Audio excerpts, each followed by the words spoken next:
Hello guys, আজকে আমি করব মটর আর ছোলা দিয়ে হালকা চিকেন দিয়ে একটু ঘুগনি মাখা মাখা মাখা মাখা ঘুগনি। তো আমি এখন চিকেন পিসগুলা একটু ছোট ছোট পনিরের থেকেও একটু ছোট করে কেটে নিচ্ছি।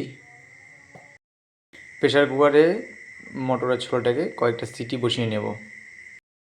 সব রকম মশলা দেওয়া হয়ে গেছে। এখন এটাকে ভালো মতন একটু মেখে নেব, মেখে কিছুক্ষণ রেখে দেবো।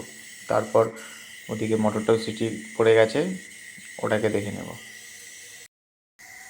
মটরটাকে মোটামুটি 12 থেকে 14টা সিটি মারলাম, কারণ বিকেল 5টার সময় ভেজানো হচ্ছিলো। তো তো এখন বাজে রাত 10টা। ঘুগনি আর রুটি হবে, আগে তো বলা হয়নি রুটির কথা। তো এখন বলছি ঘুগনি আর রুটি হবে।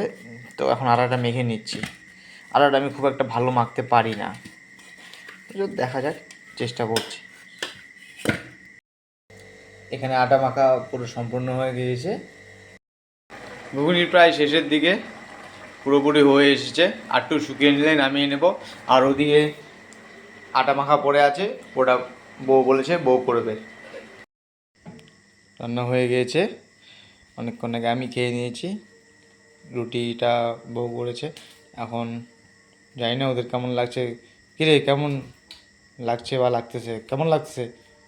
হ্যাঁ, তোমার?